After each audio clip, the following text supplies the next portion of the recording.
Welcome to the Women in Leadership Body, Mind, Soul, and Business podcast. I'm Charlie. And I'm Heather. And together we are connecting women in leadership, in business, to build relationships and empower each other, improving the health and wellness of our community, body, mind, and soul, sharing the heart and soul of who we are and what we do.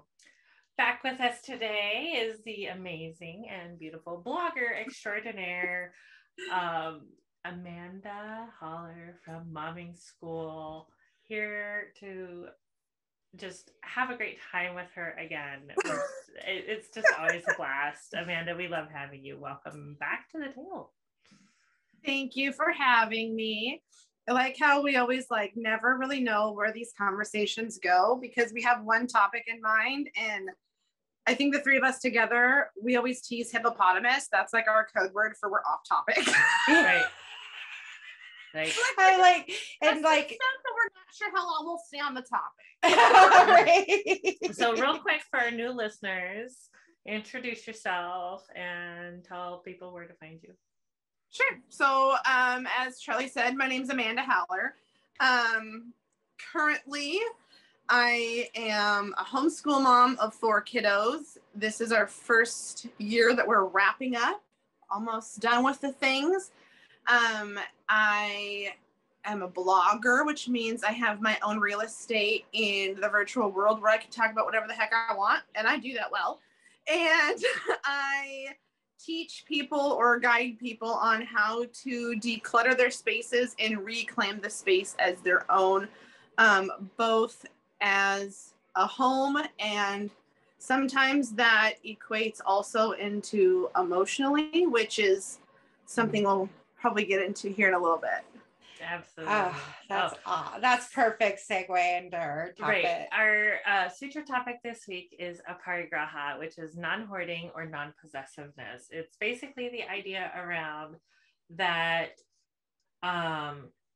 when we have too much stuff, too much clutter, mm-hmm. our mental health is affected, right? Yeah. We have too much clutter visually, we have too much clutter in our brains, kind of thing. Mm-hmm.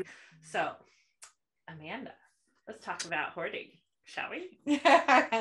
So this one is super hard for me to talk about because let me start by saying I understand that hoarding is an extremely emotional thing for people. Mm-hmm. I personally have not experienced hoarding in my personal life, but I can see how hoarding can cause utter chaos, and how if you start to go down a road of hoarding, kind of what those red flags or warning signs are or could be. I'm not a licensed doctor, counselor, or whatever. I just have 4 kids, so therefore I decided I'm good enough to be a counselor. You're already enough. You have some experience in this kind of. We'll drop some resources on the blog post for this mm-hmm. podcast. Yeah. For getting help if you think that you need help with hoarding. I will tend to watch an episode of that show, Hoarders, and remind myself that I'm not a hoarder, even though I feel like I'm a hoarder, because I'm very much a collector of things.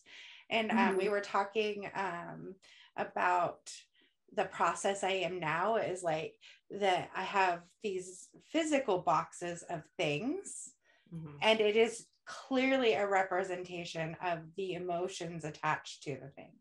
It's so now that I've gotten to a point in the process of getting control of my home and my mm-hmm. mind, mm-hmm. it totally goes together, that I can see that my issue with that box has nothing to do with the box or the things in it. It's the emotions that are contained in it. Right. Emotional attachment. Yeah. Mm-hmm. And that's hard because, and it's not just hard for adults. It's so hard for kids because they don't understand. Their brains aren't developed enough to understand why they can't let it go. We can tell them it's let's just say a teddy bear. It's just a teddy bear.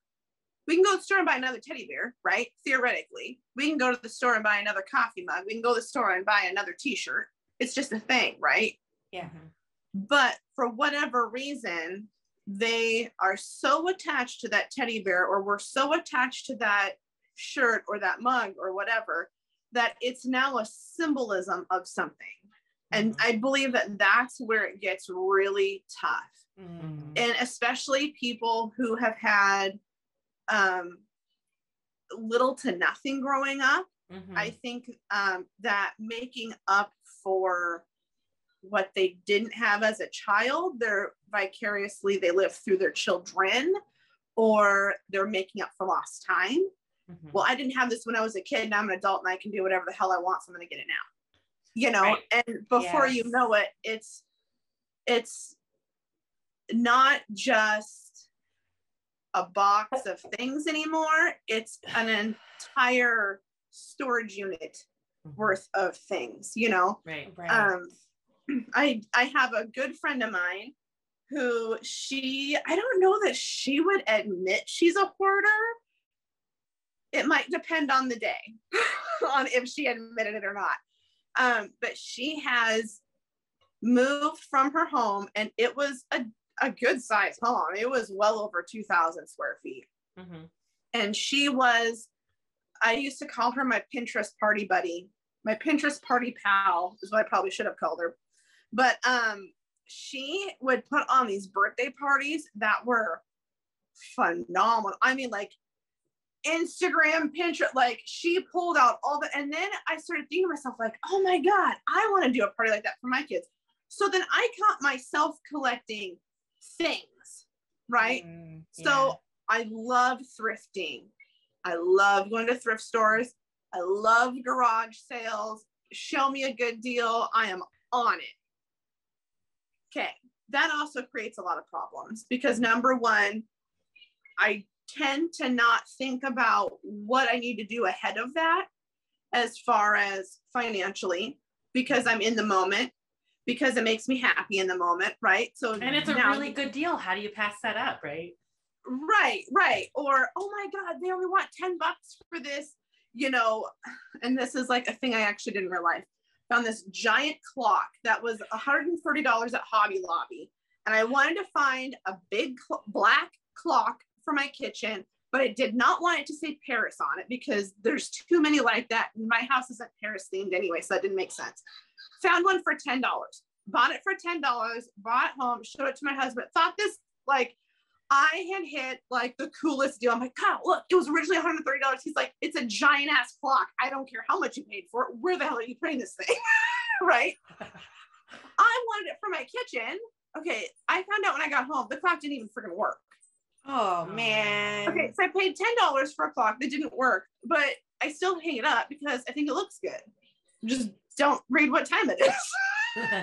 Well, right? And you can always, you can get a new like insert, but like that thinking about things. So I think that's a mindset too about when you're going thrifting or you're going garage selling, like what is your purpose with this? Do you have a, like, I like to like, okay, we have $5 budget. We're going to go garage selling. You can spend $5 and, today I'm looking for, one time we were looking for a blender. One time we were looking for a crock pot, like go on a hunt, like something you need, like find something you need and then go on the hunt for it. That's super fun. Yes. I think of things that I need that I don't necessarily need some like a brand new thing, like a bookshelf. Like maybe I need a bookshelf and I have an idea of what kind I want. I look on like Facebook Markets. My meditation chair, it's a $400 meditation chair I found for $75 on Facebook Markets because I was willing to wait 6 months to find it. And not attached to the color. No, and I wasn't attached to the color. Right. Like Right. So, but that's not non-hoarding. Anyway, that's keeping your budget in mind, right? Like, right. So what I found with her is that she would go to thrift stores and things, and she would collect all this stuff, right? When it came time, they had to move out of their home, and they had to relocate. They relocated to a very much smaller place And they had no room for her stuff. Yeah. And so now she has a giant storage unit, an enclosed trailer, and I believe a smaller like ATV type trailer. And the trailers are not on her property because she doesn't have room for them. She has 3 facilities, if you will, of stuff. She vaguely knows what she has. And I said, what if you lost it all today? And she's like, well, I wouldn't have it anymore. And I'm like, and what would the problem in that be? Because like, what is it holding you back from? That's what I find. Like, right. And she's like, well, I just don't have the room and I'm going to use it again. But you haven't needed it in the year and a half that you've been, or more, maybe even 3 years now, because with the pandemic, I lose track of what year we're even in to begin with.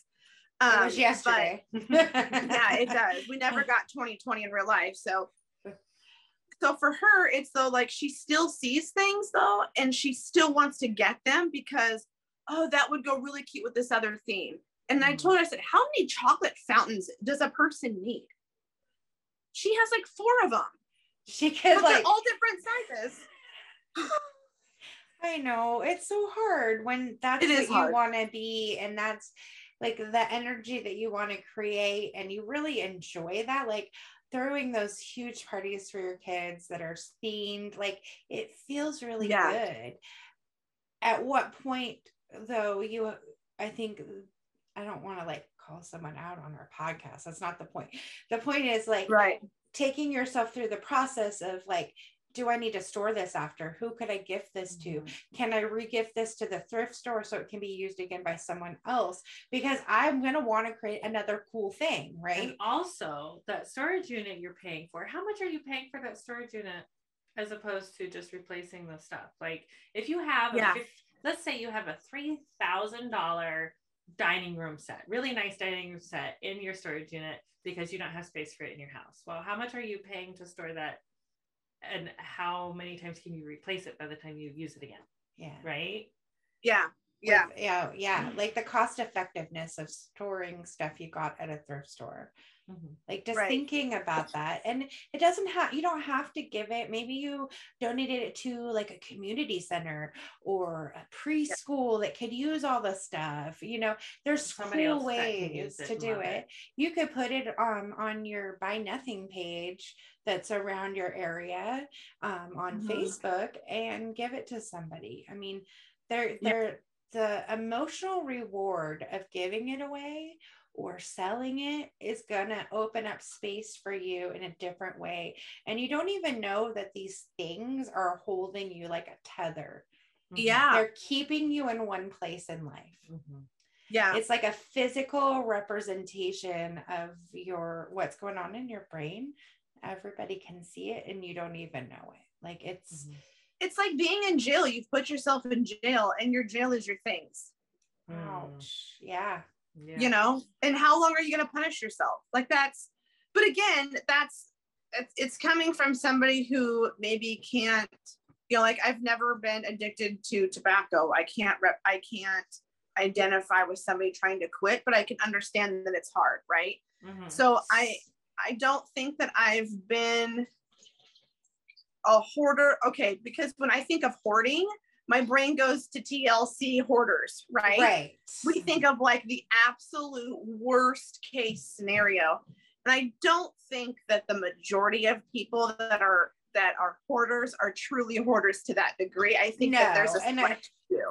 And I think that that's definitely a product of the Great Depression of not having things like you have to save all the little things. I mean, somebody might use it someday. That's what my mom always says. You might use this. Mom, I don't need my Raggedy Ann and Andy sheets from kindergarten. Thanks. You can get rid of them. I'm 40. Right. And then I lost my train of thought. I love that. It's okay. It's okay. Yeah. The train. That's what I was going to say.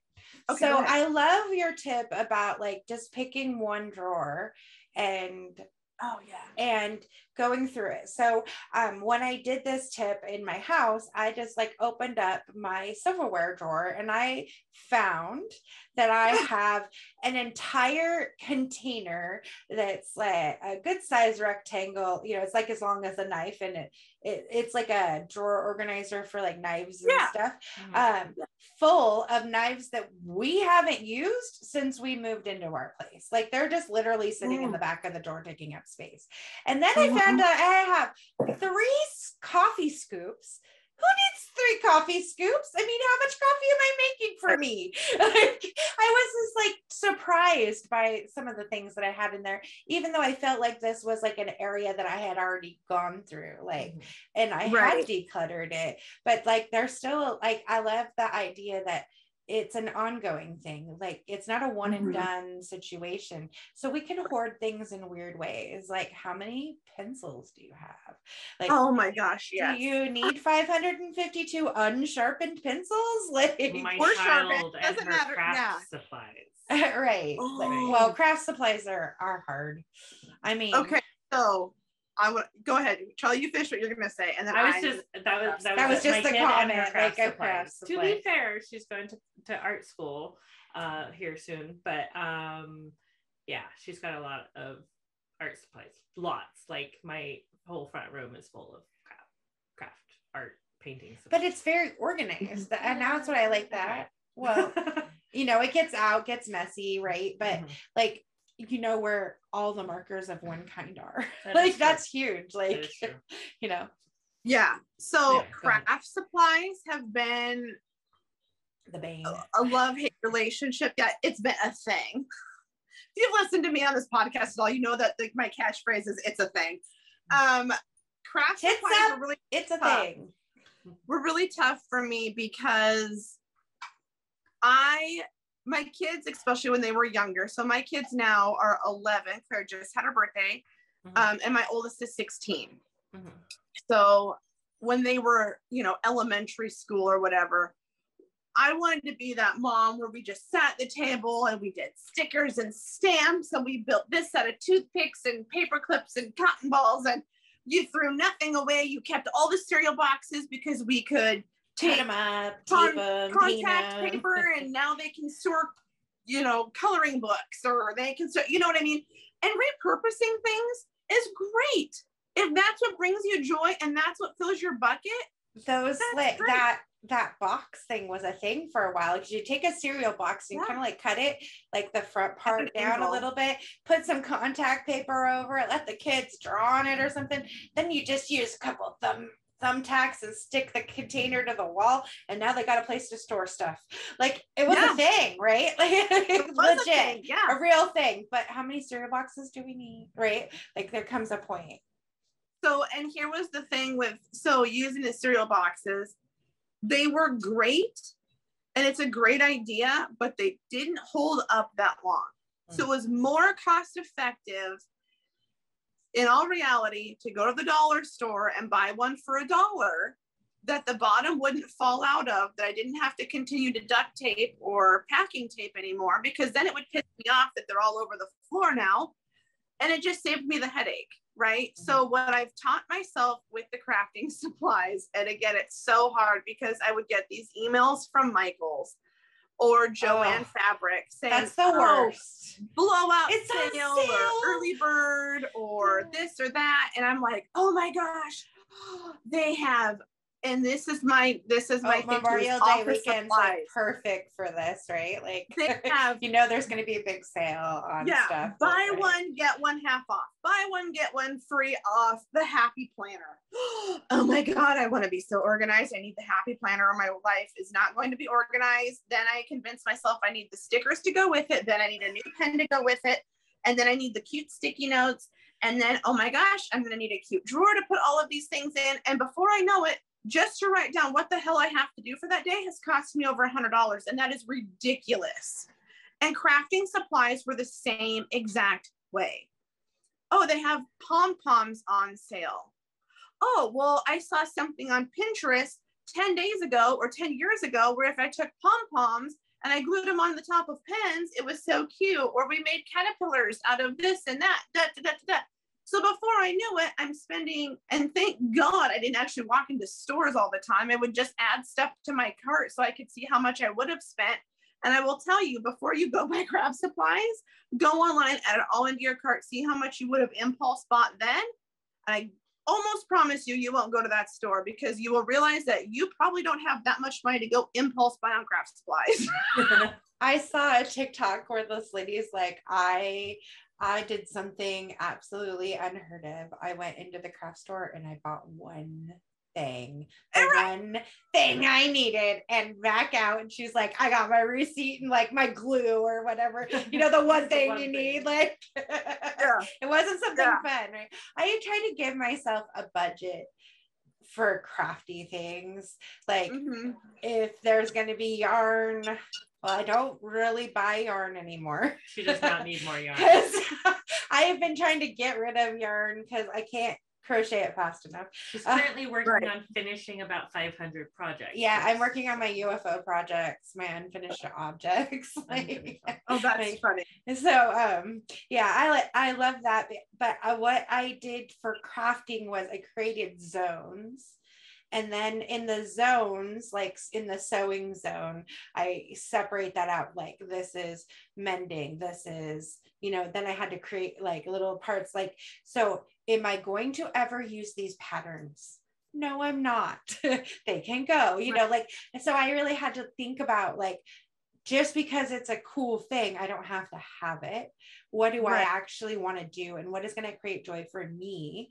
And what could create joy for somebody else in my craft supplies? Because I definitely, that is like half my house is craft supply. Like, I could be a craft yarn store and bead store all by myself without buying anything right now. Right. Well, and I think, my sister-in-law too, she is crafty as all get out. I am like almost jealous of how crafty she is, because she's crafty in the sense of she's very artistic minded, and she's extremely artistic. So she makes, she made my earrings out of polymer clay. And so she takes nature as her inspiration, and she makes jewelry. And she has some of the most beautiful pieces of jewelry that she's hand painted on polymer clay. And it looks like a silhouette of trees. What is her name? Her company name is Classy Daisy. CLAIYDAISY. And she's out of Helena, Montana. She blows me away with some of the stuff that she makes. She got the idea from TikTok. So she calls me up and she says, when are you going to be in Montana? Because I'm telling you right now, I am on my way to Value Village, which those of you that don't know, Value Village is a thrift store. I'm on my way to Value Village right now. I have stayed up all night long watching TikTok videos, and I need you to get here so you can plant a garden so we can can. I really want to get into canning. I'm like, I haven't even sold my house yet, Sarissa. Like, I love this energy. I don't know what to do. And we canning TikTok, who knew? And she got the idea for these polymer clay earrings from TikTok, and she found a great deal on Facebook Marketplace, bought a bundle of the stuff for pretty cheap, bought it, started playing with it, and she's crafty enough and artsy enough that it just happened. That's awesome. The thing with her though is, I believe when she does something, she goes in knowing I need to have these things. And she's like you, it sounds like, Heather, where she has the budget number in mind. Like, okay, I've spent too much money on this, I have to stop. If you can stop yourself from that, I think you're in a fairly good place. You probably still need to declutter, because like I keep saying, decluttering is a consistent thing. Just like we have to work on relationships, we have to work on keeping our spaces clean and neat and decluttered and organized. And if you want to be crafty, you need to have that too. Like, absolutely, it's easier to paint if you actually have a clean surface to paint on, and know where the paints are. Like, like know where to put the paints are. Like, you need to have. It's all part of it. Like, and then your brain has the space for it. Yeah. Right. Like, there's this mental piece that's so amazing to the cleanliness piece. and then it frees you up to be creative. Yeah. In that space. Because we all need that therapeutic release. We need that escape, if you will, right? Everybody needs that. If you come to a point where, and I don't know, maybe I was a hoarder and I just didn't even realize. I'm like having this epiphany while we talk. I'm on a podcast and I'm lying. I'm like, we love you. Children. Yeah, we love you. This is real, people. This is my life. It's true. Here we go. What? You homeschool your 4 children? They're at home with you? I do. Yeah, I think right now we're trying to figure out what they're doing with their morning, and none of them are agreeing. Anyhow, when you come to a point, and I was at this point, and it took my husband to put me in check, and it was, in the moment at the craft store, if I went to the craft store especially, and I went there for construction paper, and I came out with $75 or $175 more than what I needed, I didn't give 2 shits. Let's just be real. I didn't care. Because in my mind, in that moment, I have justified to myself why I have to buy all that stuff, why I needed that stuff. I can look now, I can go into a craft store or a Hobby Lobby or whatever, like, oh, that's cute.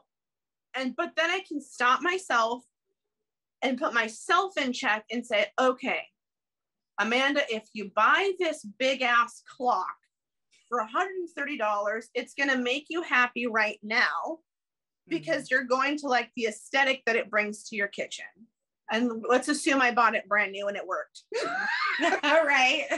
Okay. However, wasn't this one you got?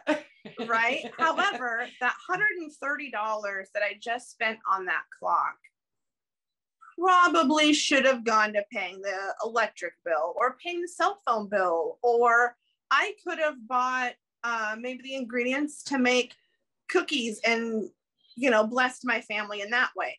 Now, I'm not saying buying things for yourself is selfish. I was going to say you could go get your hair That's not what I'm saying. Nails and lunch with a girlfriend, or there's other ways to make it be for you. Right. The biggest difference, I think, is once you can look at an item and decide how that item is going to make you feel long term, not immediate. Not to get that rush of serotonin because you bought something. It's that immediate gratification. Shopping, filling the void. Right. Yeah. Yeah. And I think that once and if anybody thinks differently, I am totally open to hearing your opinions. And if you're a hoarding counselor and I'm right, then damn it, tell me that too. Somebody give us response. Right.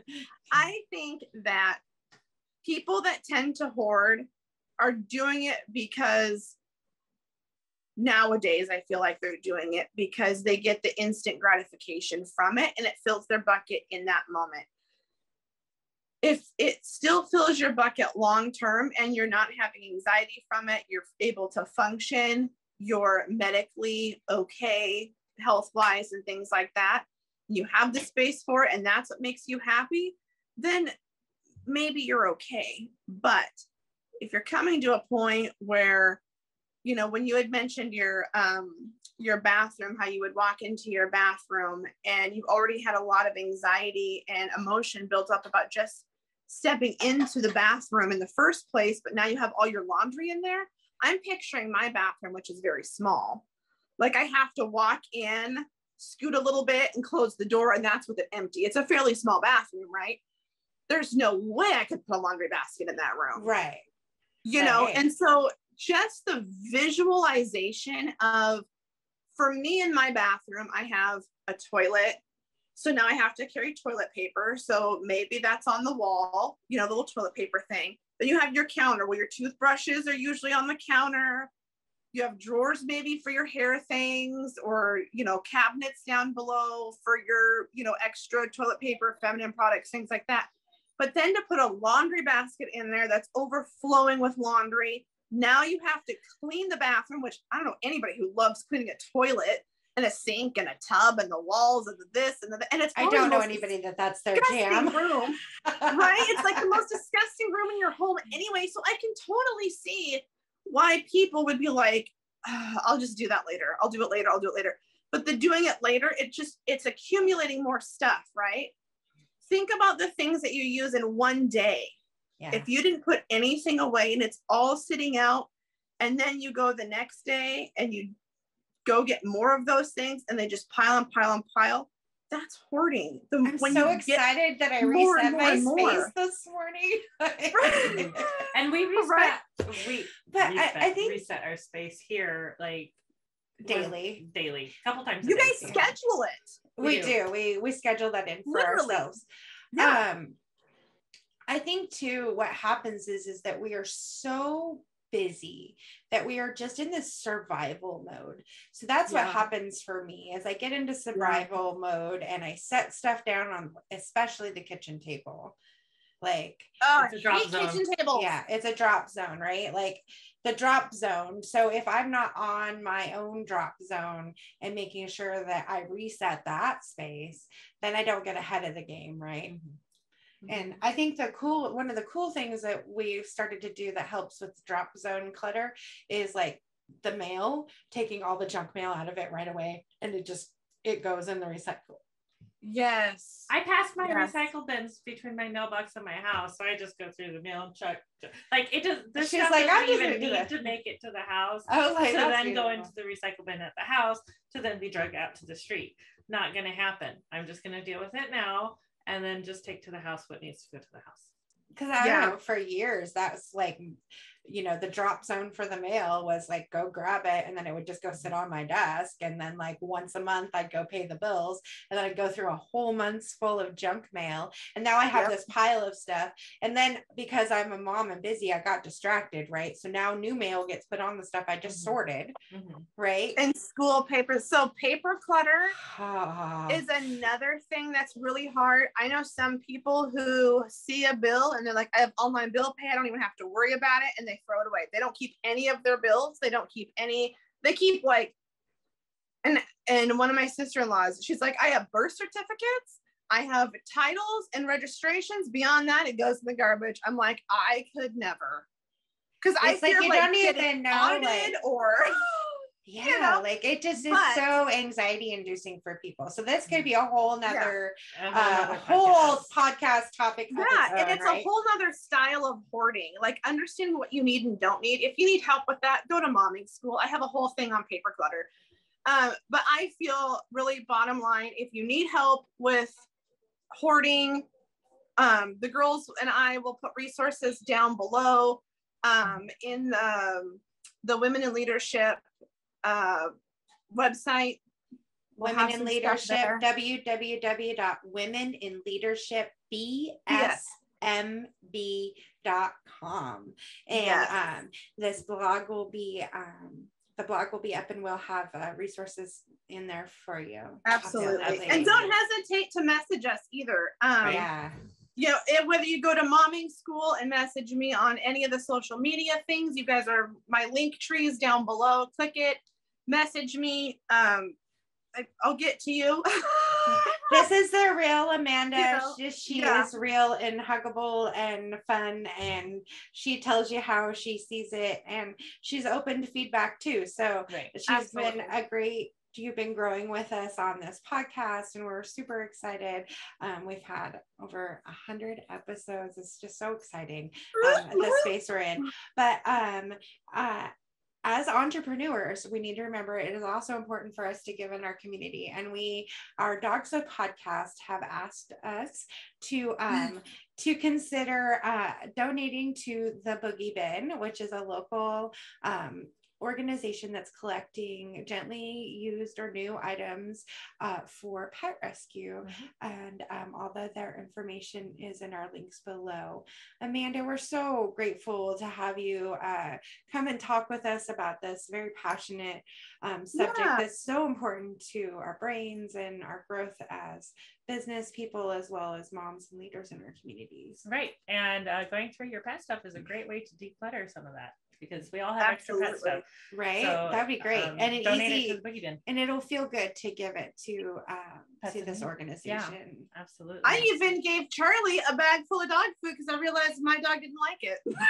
Right. It's a thing. And at that time I had like, I'm not going to call him a stray. I had a dog that was like taken escapade once, a couple pounds loose, over, dropped down off at the end of my driveway by, I don't know.